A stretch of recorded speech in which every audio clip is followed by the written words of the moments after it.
Welcome to Salaam Nerds Podcast. We do reviews and recaps of your favorite TV shows, movies, and current events. Yo, it's the Salaam Nerds. My name is Steve, aka Watch Me Eat. I'm here, my boy Chad. We drop live episodes on YouTube on Sundays, Tuesdays, and Wednesdays at 10:30 p.m. Eastern. Thank you to all our supporters. Please help us by subscribing and leaving a good review on Apple Podcasts and Spotify. All episodes can also be found everywhere podcasts are found. Yo, Salaam Nerds. It's your boy Neeps, aka Watch Me Neeps, and I'm here with my co-host Jeff, aka DJ H-Gap. Are we gonna start with that? Register. I was like, excuse me.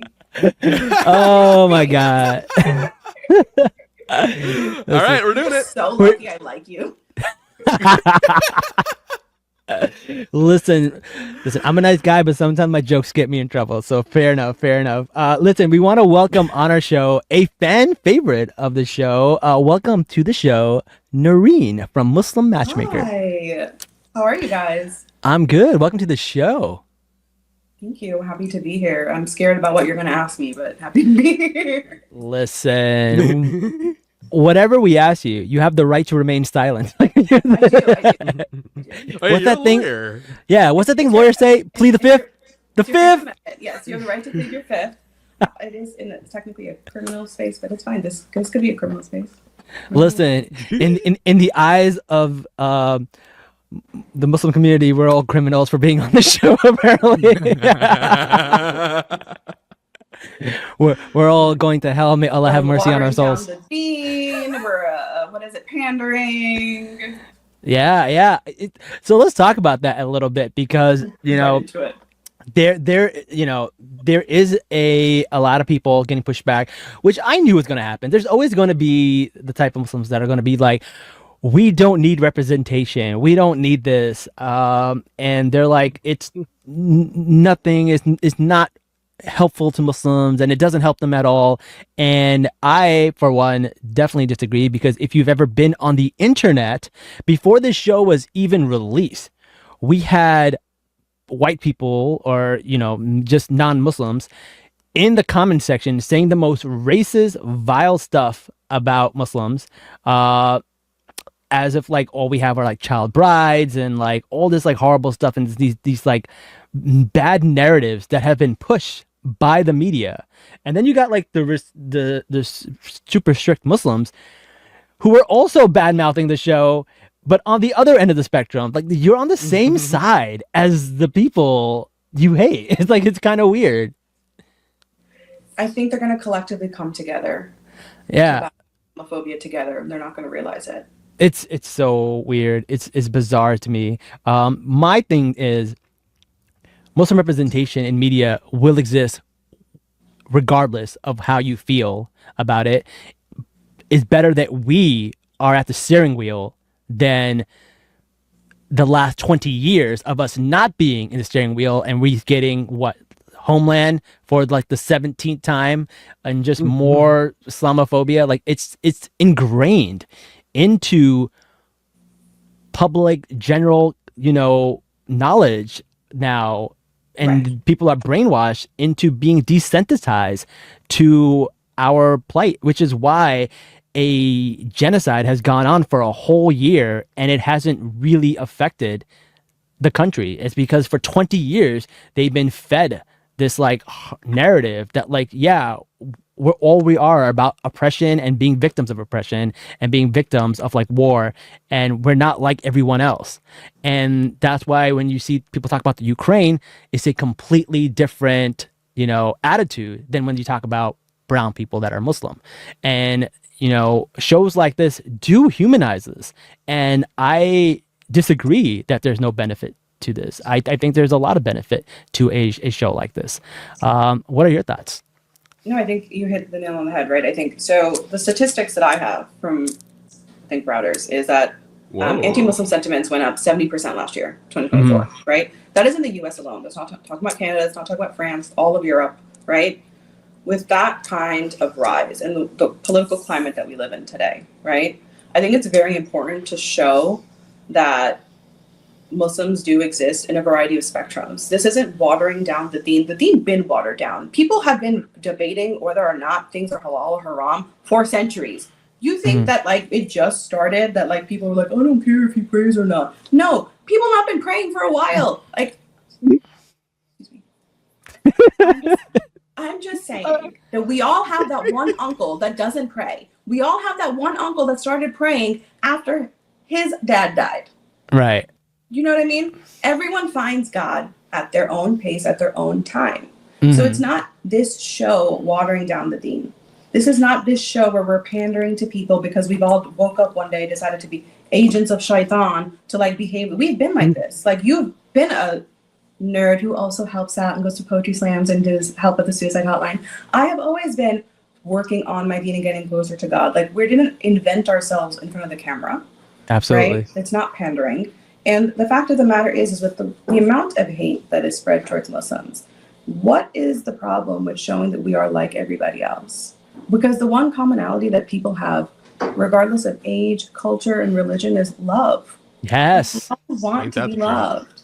Do you know what I mean? And why is that such a terrible thing? Like, you know, it's just, it's not a bad thing to show. Muslims are not a monolith. Yeah. And everybody's supposed to be on this journey. And the people that are out there like hating, like, you want to say you're such a good Muslim, aren't you supposed to give me 70 excuses before you judge me? Yep, that's what I said. Exactly. I just, you know what I mean? And it's just like, dude, like, I'm trying and I'm trying my best. And like, you don't know anyone's iman at all, right? Like people, I know people can look at me and they're like, wears a lot of makeup, she goes outside a lot, all that stuff. I pray 5 times a day.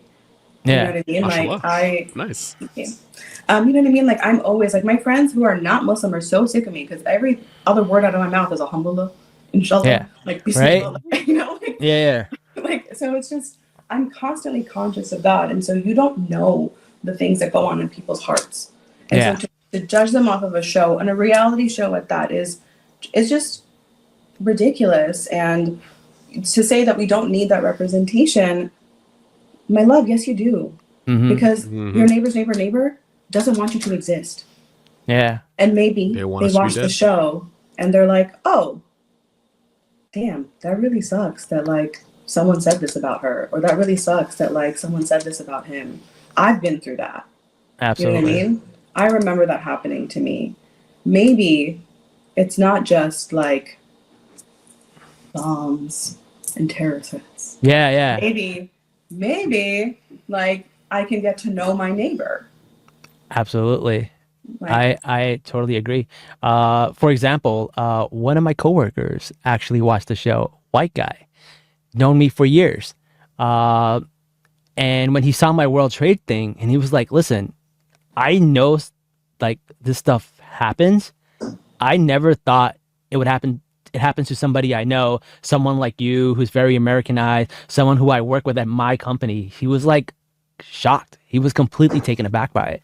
And it's one of the things that like I'm really glad the show left that in there, because a lot of people have told me like it's one thing to see it in the news and be desensitized to it, but then it's another thing to like meet like a cast person, get involved in their story, get involved in who they're finding love, and then find out this thing happened to them. Like it connects with you a lot more that way, instead of just like a random news article that's a statistic.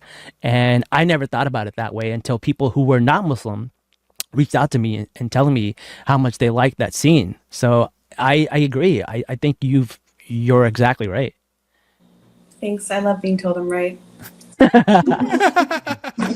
Well, the other thing I want to mention that you mentioned about like watering down the deen, like the thing is, the deen is the deen. Like when people were talking about the halal haram ratio, I think that people just do not have media literacy. Like when we were doing the halal haram ratio, we're not saying, oh, this is halal to me, this is haram to me. It was, this is what I'm willing to compromise in a partner. That's valid. We have to make compromises. No one's going to be the exact same level of religious than we are. These were compromises we're making in a partner. Just because your drinking is not a deal breaker for you doesn't mean we're saying drinking is halal.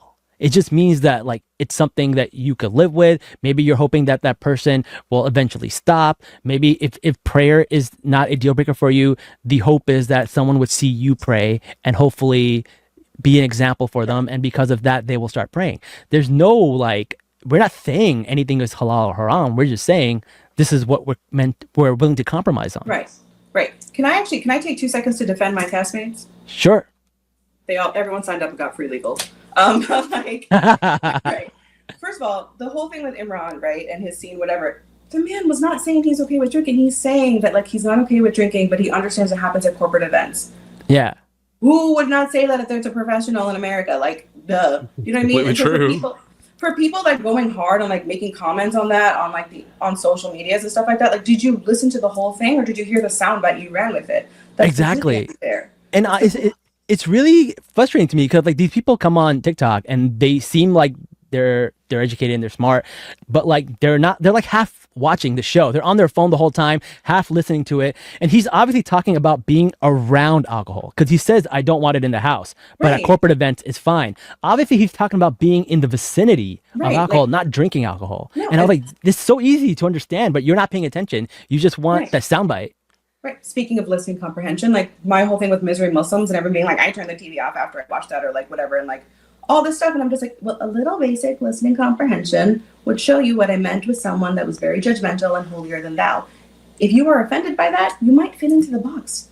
Yeah. Like, if the shoe fits. I made it like a lot of people are kind of saying like, oh, she just means like anyone who follows the rules or Misery Muslims. It's like, I never said that. Yeah. I actually said I'm on a journey to follow all the rules. Right. I said the people that have prevented me my whole life from being better on this journey have been Misery Muslims, people who are holier than thou, that are so judgmental, that are constantly judging everything that you do, correcting everything in a manner that's not respectful or soft. You know what I mean? Yeah. And so like my journey has been a long one back to God because of people like that, where it just was like, I don't feel comfortable. And there have been a lot of, things that have, been around through the years. There's a whole, I think, documentary called Unmosqued, right? Where they're looking at the mosque and the system of the mosque and how to make it more welcoming to youth and also just women, right?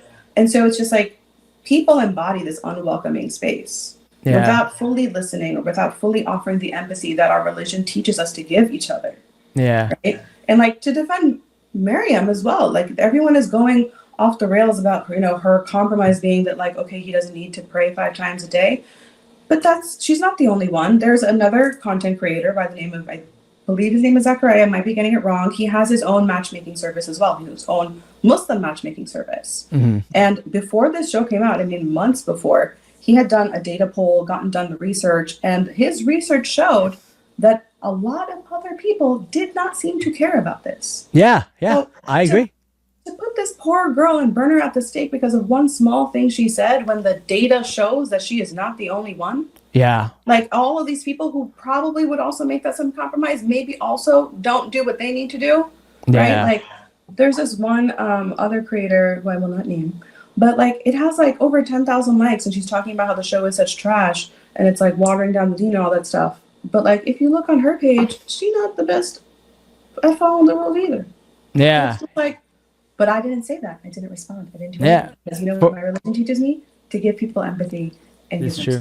It's weird to get on your high horse just because you sin differently, right? And like speaking of Miriam, like I do want to defend another thing that she's getting in trouble for, and is the fact that she wore hijab on the show and she didn't wear it before or after. And I think she is completely valid for that because if she does decide to wear hijab later on, she does not have any control over this video that's out there forever. She cannot take it down. She cannot do that. So she was looking out for her future self, right? She's like, I don't want this out. And I totally respect that for it. I don't think that was anything shady that she did. I respect her for that. I think that was thinking with foresight. So this is what I like to say. I like to say that my relationship with God is solid. It's linear, right? My relationship with dunya is rocky. Right? Yeah. So I don't judge anybody, right? On their journey with hijab, on their journey with praying, on their journey with fasting, whatever it is. It's like, if you do what you feel you need to do, and if you want to talk about it, I'm here. right? I think that, don't quote me on this. Oh my God, I feel like they're going to come for me after this podcast comes out. For sure. But like, there's a hadith where an intoxicated man walks into a mosque. I don't know if you guys know that one. I think I do. I think I know where you're going. He walks into a mosque. Prophet Muhammad, peace be upon him, tells the congregation, don't kick him out. Don't kick him out, because let him sober up and like let him get back to God. See, like just let him. And it's just like wild to me that we try to live a life that emulates hadith, but we don't actually, we pick and choose the ones that we want to do, but then we criticize people who also do the same thing. Yeah. And it's just like, I think that we all did this with the best of intentions, right? Like, I will tell you personally, I had three main goals in participating in this show. My first goal was that first post that I made, truly when I turned 30, I wanted to turn my life around. I was in a really shitty situation that I wouldn't wish on anybody. Like, I left a really bad place. And I really told myself, I'm going to do everything that seems fun and freeing and exciting, because I didn't do it for so long. I dragged myself out of a dark hole. And so this opportunity came along and I just was like, why not? Yeah. You know what I mean? The second thing, not love. The second thing that I really wanted to emulate was, if I could go on here and show another young woman that she could have this inkling, this like, flicker of iman, that she could turn into a flame, that it was normal and it was okay. And that you could be on this journey and work towards it. Because so much like goes around in your head when you're on that journey, right? Where you're like, am I not good enough? Am I not worthy of God? Am I not worthy of religion, of practice? It's going to be weird if I start praying 5 times a day, or if I start wanting to wear hijab, or if I want to start doing those things. You go through that inner monologue all the time, right? And so if I could show one young woman that you can be these things and you can work on this journey, that would have been enough for me. And like, alhamdulillah, like I've heard so many nice messages of girls saying just that, like, thank you so much. Like, and then the third was love. The third was love. Like, I'm not gonna lie. You know what I mean? I was like, obviously. We're here for one thing and one thing only. I prayed for a whole bunch of stuff, but like my biggest thing up to the show, like up to the release date, which was like a year and a half, my constant daily prayer was like, Allah, if I can change one girl's mind to get closer to you, I have done enough. Yeah. You know what I mean?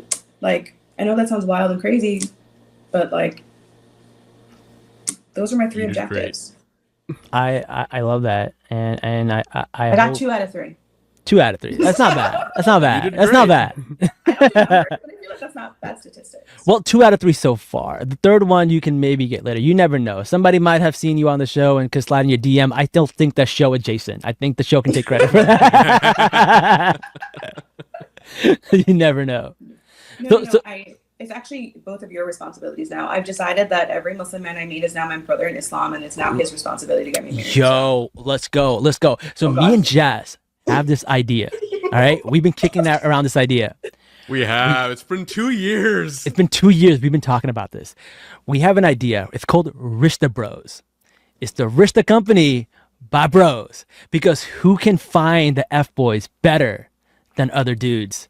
We're in the locker rooms. We can detect them. We know which guys are really, truly good, which ones are F-boys, which ones are semi-F-boys, which ones have good hearts but have bad habits. We know which ones are the real deals. We don't let them date our daughters. We don't let them date our sisters. We don't let her date people who are related to us, because we know. I mean, try it. Why not? Why not? What's the worst that can happen? What's the worst? All right, fine. I'll go launch that website. Yeah. I've built it and all. I just never got around to it. I know. But one of the things that you mentioned that I really liked was that your story about the intoxicated man and, following the example of the Prophet, peace be upon him. Another example is that the Prophet, peace be upon him, married someone older. And it's something that we should be, it should be a sunnah. It should be like things that we should be thinking of in positive terms. But for some reason, whether it's due to culture or whatnot, it became a big issue in your storyline. You want to talk about that a little bit? Yeah. I want to start off by saying a New York 33 is very different than an Oklahoma 33. Okay? That's so true. A New York 33. I will disagree with that one. Why? Let's hear your thoughts. Listen. You're awfully quiet during these podcasts. A 22-year-old from Georgia is basically like, should be having like 3 kids by now. Like a New York 33 is definitely younger. Okay. Y'all gotta get out of New York and explore other cities. Where are you from? He's from Houston. Oh. Nah, Yeah, exactly. Nah. Gotta get out. Listen, we don't have New York people don't have to get out. Everyone comes here. So what's the point, right? The transplants, everyone comes here. We get people from everywhere here. You know what? Keep the people that want to leave here because they're the worst people I've met and they all go to New York. You can have them. And that's why y'all are all struggling with dating because that's who they are. Jazz, good luck with that. Jazz, are you single? No. Okay. I'm about to say. Sorry. All right. Where were you going with that, Neebs? Are you single? No. All right. Well, we'll see about that. But yes, back to what you were saying. A 33 in New York is not a 33 everywhere else. I get it. I get what you mean by that. It's not. And so like the age gap was the problem with the age gap started off really with just like a concern on like what I knew was coming.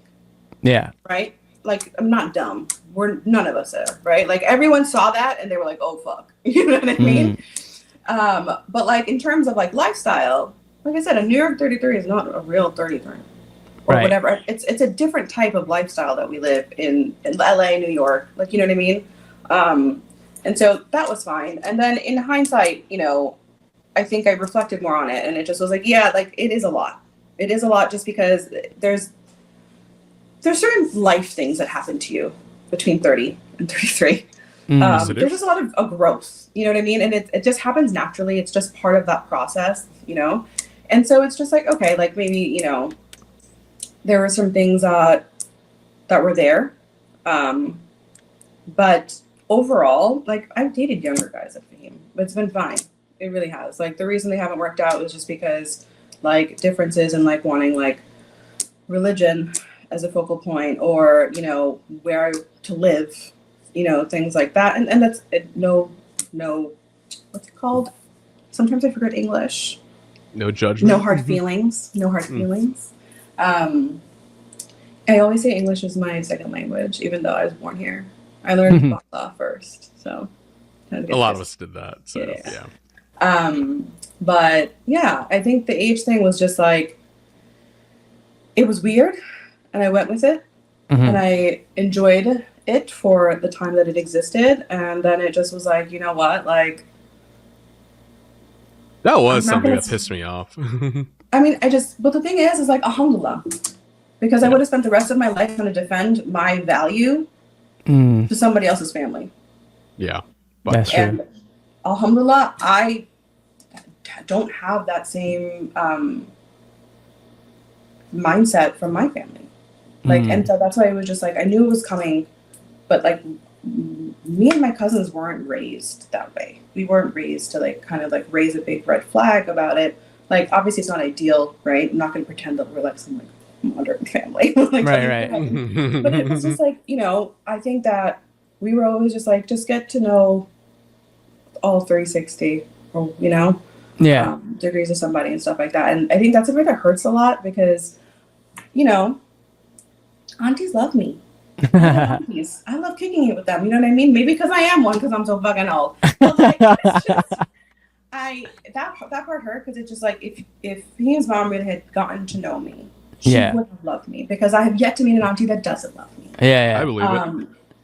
And so that part really sucked because it just was like, damn, like you don't even want to know. And it really sucked that like he didn't really defend me either. And it just was like at that point we had been, courting for a while. Yeah. And so it just was like, did you not want to like a little 1-2 something? Just like, no, you're gonna think about it.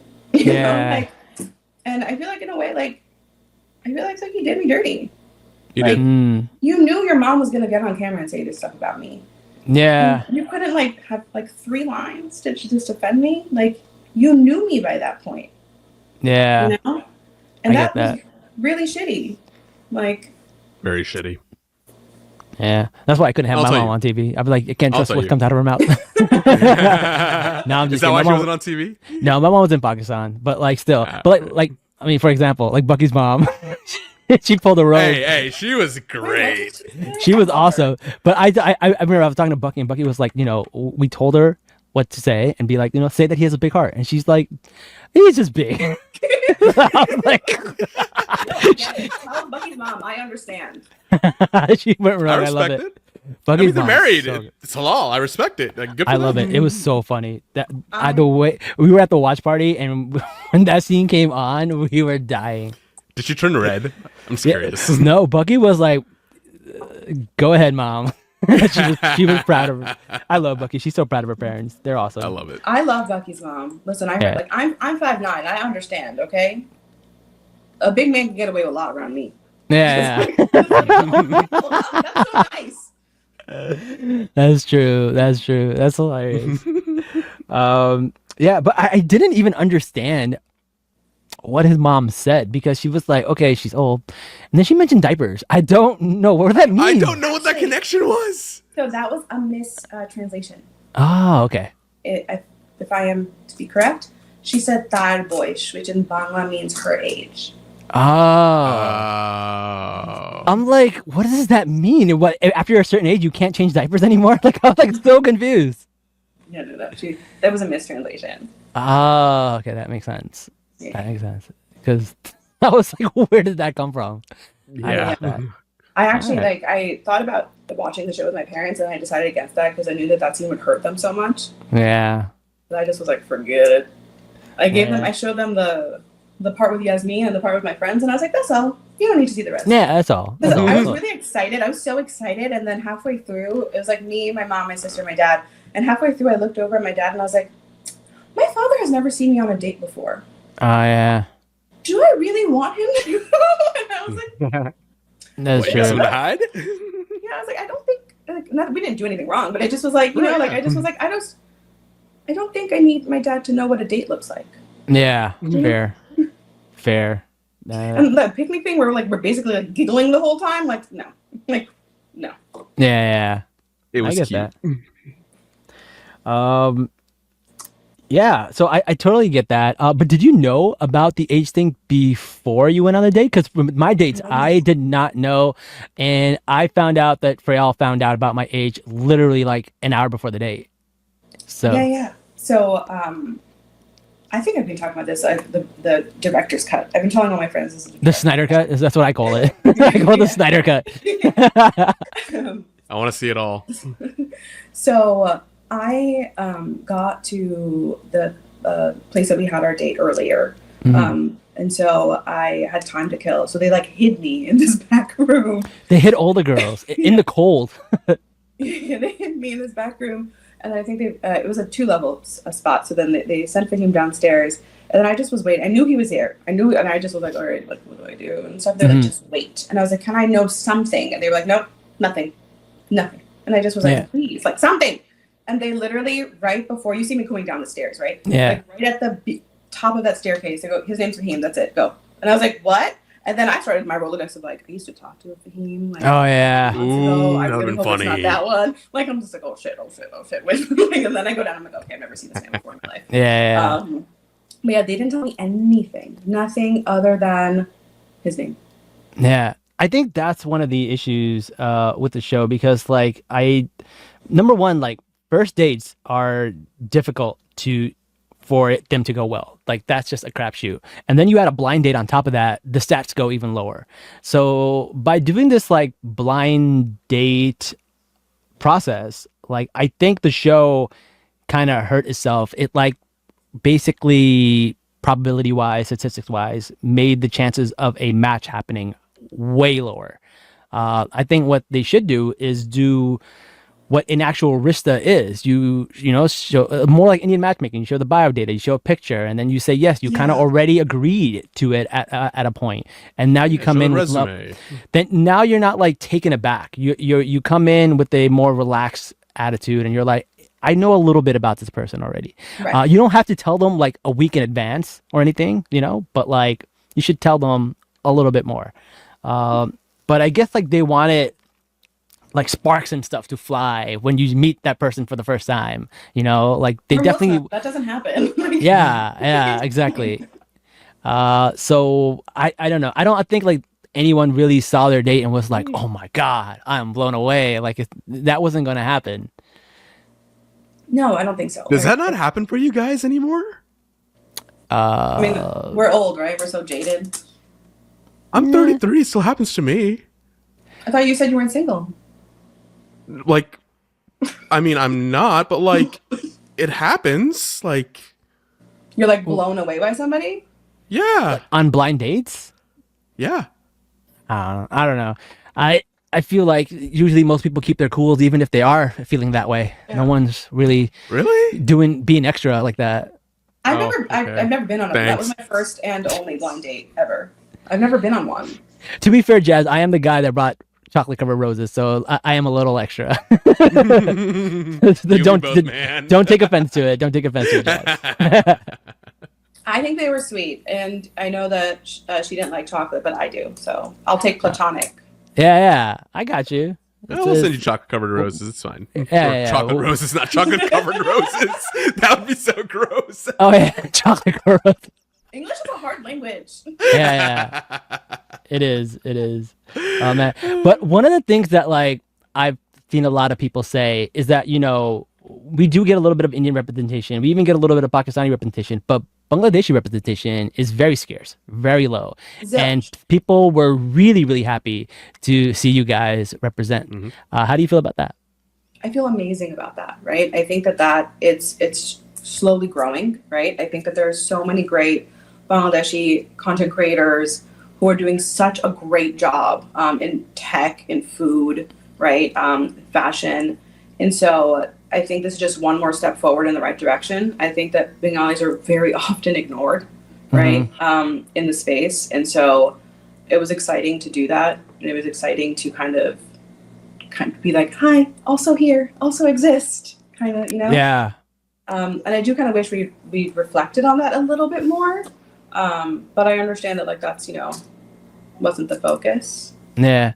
I didn't realize that until we had Jai Wolf on our show, and he talked about like, you know, sometimes they'll be like, oh, first Desi artist to headline Coachella, and then he'll be like, yeah, I headlined Coachella like 2 years ago. Like he was like why do Bangladeshi people get left out of this you know, category? Because like, you know, and I get it, like Pakistanis and Indians are the siblings that are always fighting and getting all the attention, but you know, it sucks. Like 5 other siblings. Yeah, we do have other siblings in the South Asian diaspora. Right. No, absolutely.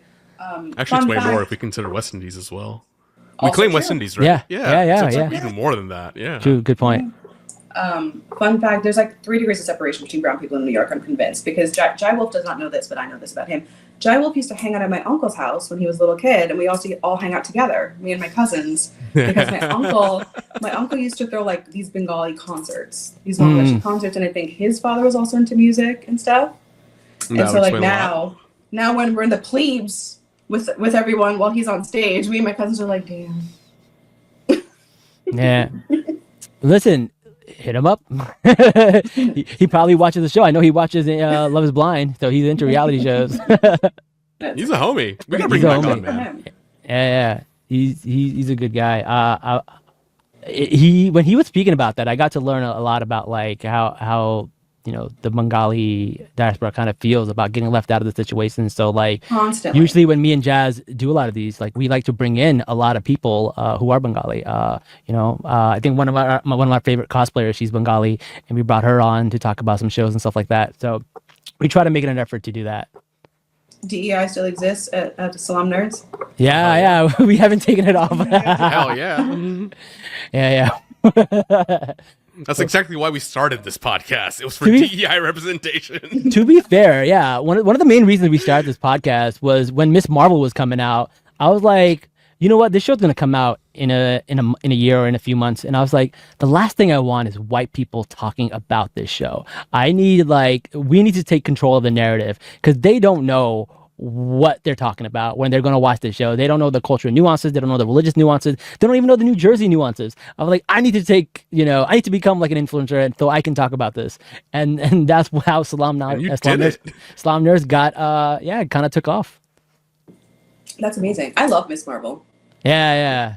It was really love cool. Miss from start to finish. So good. It was great. 6 episodes.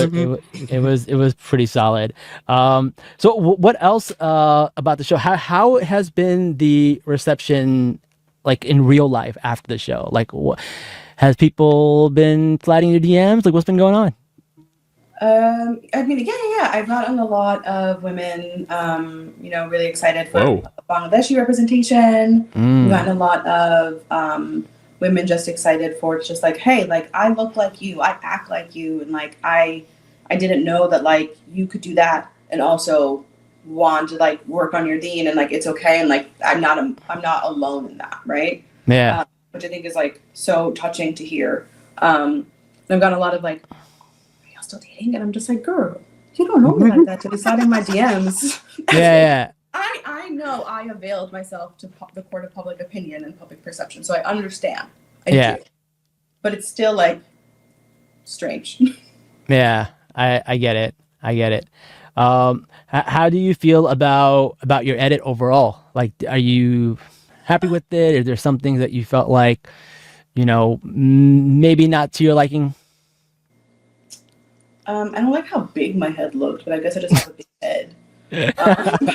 Trust me, nobody cared. Yeah, that was a lot. I never noticed that. I mean, unless a pigeon flew into it, I would not have noticed anyone having a big head or not. You see a pigeon, then you see the actual scale relative to a pigeon, and then you're like, whoa.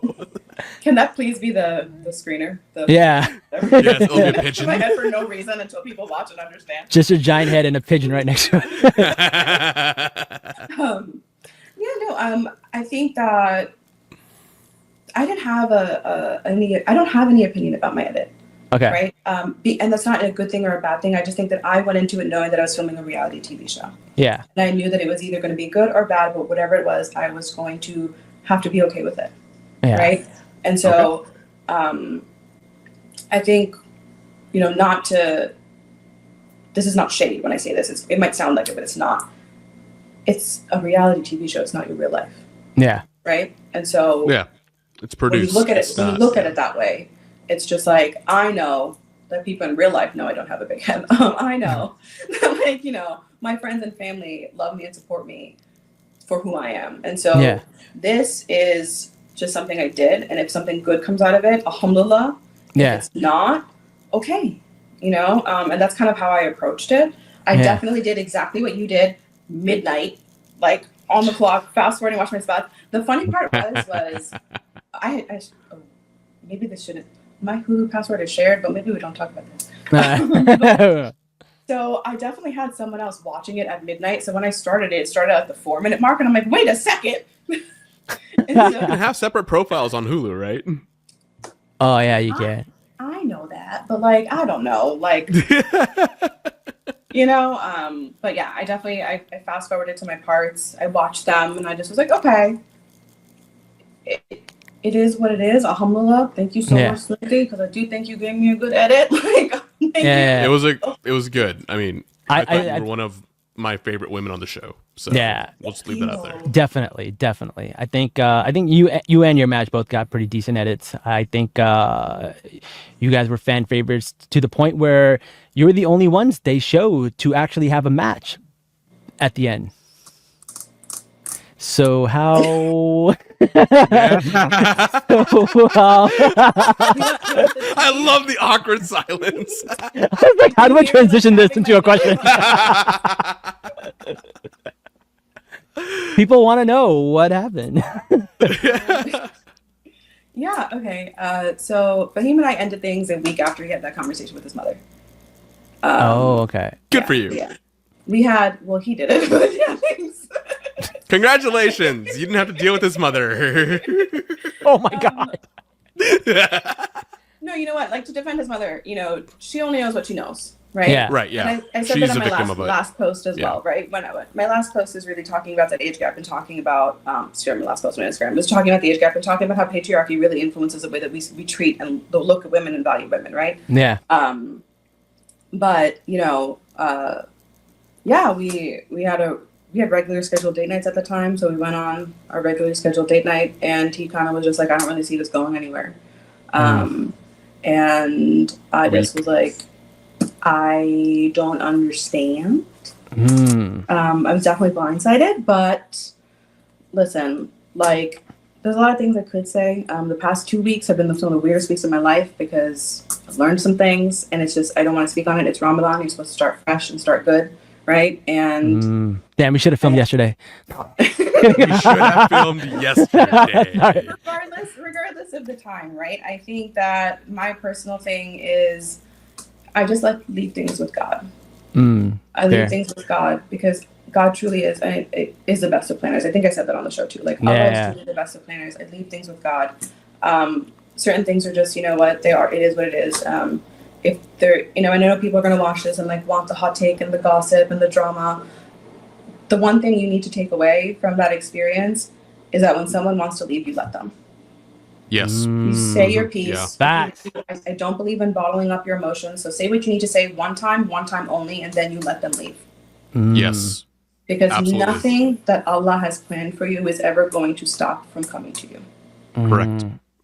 That's exactly why, like, in the past when I've had breakups, it's like, all right, cool, have a good day, bye, blocked. Yeah. I mean, I'm not that extreme. Like, they were emotions, but I just, you know. I mean, this is like somebody, you know, I went on one date with, and they're like, you know, a couple days later, yeah, it's not gonna work out. I'm like, cool, bye.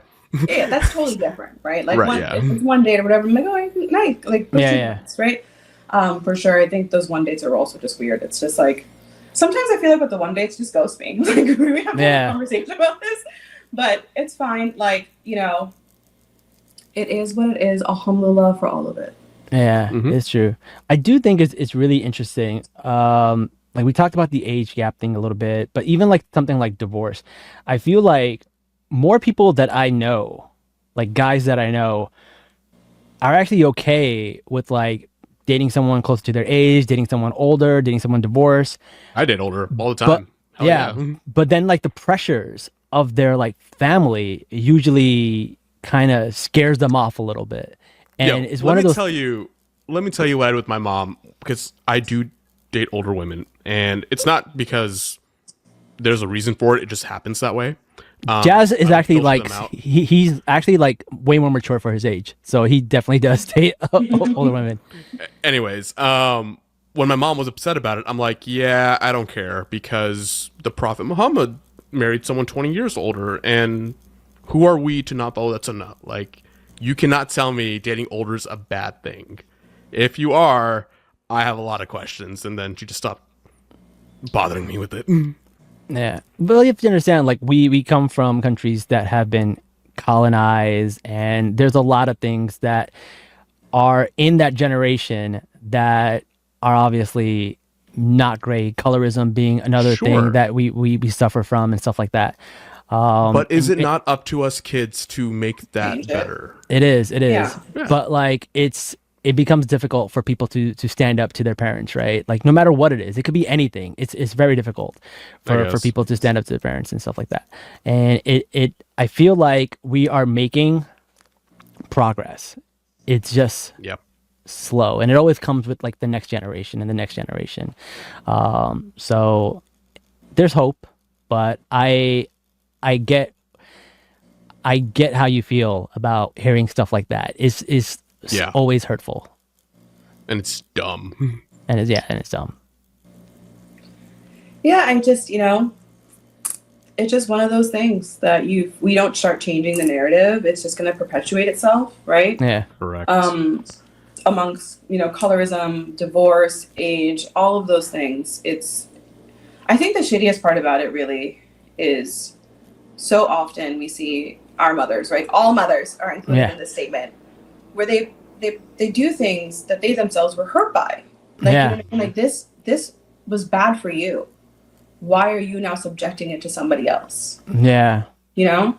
And that's conversations that I have with my mom sometimes, or I have had with my mom, you know, throughout the years. When like you said, like I have had conversations with my mom. I have questions. I've talked to her about it, and I've had her been like, "Oh, you're right," you know. Yeah.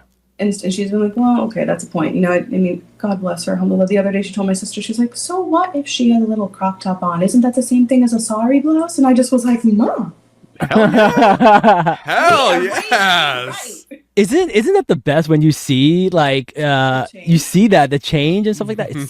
I've definitely seen that in my parents too, and it's almost like having a kid that you're proud of. You're like, oh man, look at you. Oh yeah. Oh Right? yeah. Oh I'm my so gosh. proud of you for growing up. I've been working on my dad a lot. Yeah. And the other day he was complaining about my little sister, and I was trying to defend her a little bit, and he said, "If you're not going to listen to me, then I don't want to speak to you about this because I just want to be consoled." And I just was like, my brown father said that. I was like, wow, should I be a therapist? That's crazy. Like, I've been putting in work. You've been putting in work. Well, like, you're the oldest daughter of an immigrant family, so of course you're putting in work. Oh God. Of course you're putting Who in else work. would do it, right? The burdens. We're gonna fight when I see you. Let's go. We're gonna fight. Oh man, that's funny. Yeah, no, I totally agree with that. I think that's valid. What else do we got? What is there anything else that you wanted to go over before we wrap this up? I don't know. I think that we talked about a lot of stuff. Or do you have any other weird questions about my time on the show? Not really. Let's see. Not related to trade secrets? Sadly, no. I just want to say you were right on the money about Drake. Shout out to Kendrick Lamar for making me right about Drake. Mustard. 100%. There is listen. For some people, it's a phase, all right, and they grow out of it. It's all right. We've all been Drake there. is not bad. Listen, I like some of the songs on the new album. Okay, I'm not gonna lie, but it's just this is the thing. Oh God, you know I should really no. You should not have given me a mic. Brown This is men. great. Let's go. Brown men have an attachment to Drake, Nipsey Hussle, Pop Smoke, and Sidhu. I don't know about the last one, but okay. If you listen to brown music, yeah. Fair. And it's just like 3 of them are dead. Rest in peace. But it's just like, they're like, can we get some Larry June? Like something like just please. But I want more Frank Ocean, but you know, Not me growing up on Bon Jovi. Oops. I'm in a completely different thing. I'm from Jersey, guys. Leave me alone. okay, Sue Bon Surf is from New Jovi's great. Jersey. That's true. What was that? Sue Surf is from New Jersey. Oh, okay. All right. Shout out. You I know might Redman. There you go. We need Jai Wolf. We need more Jai Wolf on the show. I don't know who else is from Jersey, but yeah. All right. Oh man, but that was funny. Was that a real thing, or was that like them being like, give us a fun one, give us a fun red that flag? was real. That was totally real. Oh, really? Music. So one of the things that didn't make it perhaps as clear in my edit is one of my big things is music. I love music. Yeah.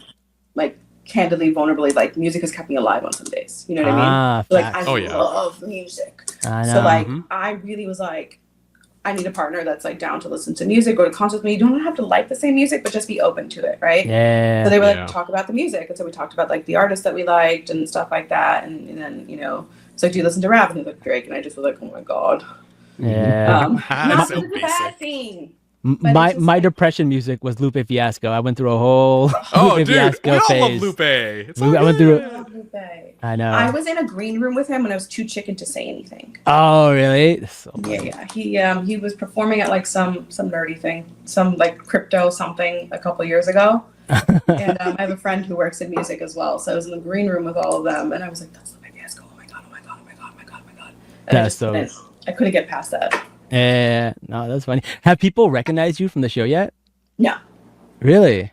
Which I'm smiling about it because I'm like, I don't think I want to be recognized. You were fine. It's okay. Well, outside. I usually like in a bun. It's like just like looking disheveled.